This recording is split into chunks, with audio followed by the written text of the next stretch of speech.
Selling کے ساتھ ساتھ دوستو آپ نے ٹائل ورک بھی شروع کروا دینا ہے۔ یہ ہمارا تیسرا پوائنٹ ہو گیا۔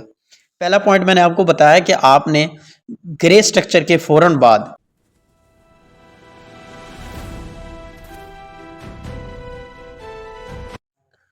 دوستو اگر آپ نے اپنے گھر کا گرے سٹرکچر مکمل کر لیا ہے تو یہ ویڈیو آپ کے لیے ہے۔ دوستو گرے سٹرکچر کے بعد فنشنگ کا کام کیسے شروع کیا جاتا ہے وہ ہم آج آپ کو بتائیں گے۔ السلام علیکم دوستو، امید کرتا ہوں سب خیریت سے ہوں گے۔ دوستو آج کی ہماری ویڈیو ان لوگوں کے لیے ہے جنہوں نے گرے سٹرکچر کا کام مکمل کر لیا ہے اور اب فنشنگ کی طرف جا رہے ہیں۔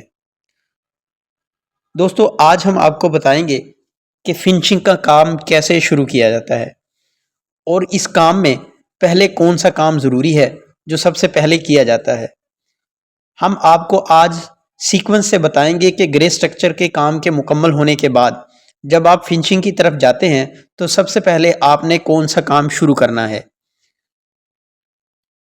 آپ سے درخواست ہے چینل کو سبسکرائب کر لیں اور بیل آئیکن کو پریس کر دیں۔ دوستو گرے مکمل ہونے کے بعد آپ نے سب سے پہلے جو ہے نا اپنی روٹس کو کلیئر کرنا ہے، یعنی بجلی کے جو آپ نے تاریں وغیرہ بچھائی ہوئی ہیں ان کو کلیئر کرنا ہے تاکہ آپ کو پتہ چل سکے کہ آپ کی سوئچ کدھر آ رہے ہیں، بورڈ کدھر آ رہے ہیں، آپ کے بجلی کے پوائنٹ کہاں ہیں۔ اس کے ساتھ ساتھ آپ نے اپنی تاریں جو ہے نا وہ بھی مکمل کروا لینی ہیں۔ بجلی کے کام شروع ہونے کے ساتھ ہی آپ نے سیلنگ والے کو بھی ہائر کر لینا ہے۔ تاریں مکمل کرنے کے بعد سیلنگ والا اپنا سیلنگ کا کام شروع کر دے گا۔ دوستو اس بات کا آپ نے خیال رکھنا ہے کہ جب بھی آپ فنشنگ کی طرف جائیں گے تو سب سے پہلے آپ نے بجلی کا کام کروانا ہے۔ بجلی کے کام کے فوراً بعد آپ نے سیلنگ کا کام ساتھ ہی شروع کروا دینا ہے۔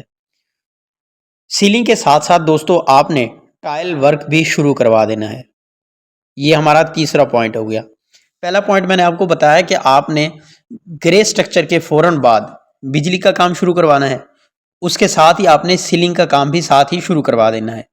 سیلنگ کے ساتھ ساتھ دوستو آپ نے ٹائل ورک بھی شروع کروا دینا ہے۔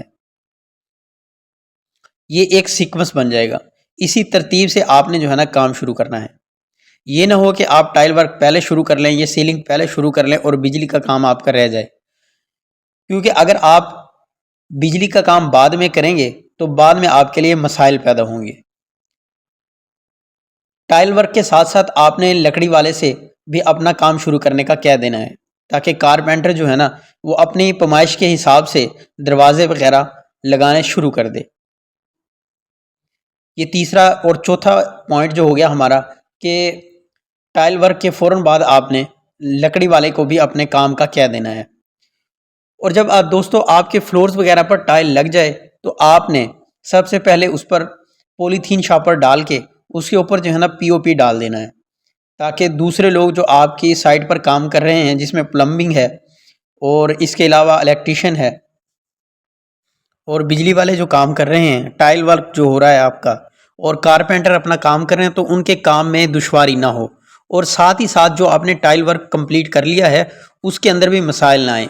جب آپ پی او پی ڈال دیں گے تو ہر بندہ آسانی سے اپنا کام انجام دے سکتا ہے، لیکن اگر آپ نے پی او پی نہیں ڈالا تو آپ کی ٹائل کا بہت زیادہ نقصان ہو سکتا ہے جو آپ کے لیے بہت زیادہ کاسٹلی ثابت ہوگا۔ تو آپ احتیاط کے ساتھ جو ہے نا سب سے پہلے اپنی ٹائلز کو بحفاظت جو ہے نا فنشنگ تک لے کے جانے کے لیے اس پہ پی او پی ڈال کے اس کو پیک کر دیں تاکہ کسی قسم کی آپ کو پریشانی کا سامنا نہ کرنا پڑے۔ یہ چند پوائنٹس سے تو میں نے آپ کو بتائے ہیں کہ آپ جب فنشنگ کی طرف جائیں گے سب سے پہلے جو ہے نا آپ نے بجلی کا کام مکمل کروانا ہے، ساتھ ہی سیلنگ والے کو بلوا لینا ہے، اس کے ساتھ آپ نے ٹائل ورک شروع کروا کے کارپینٹر کو بھی اپنا کام کرنے کے لیے اجازت دے دینی ہے۔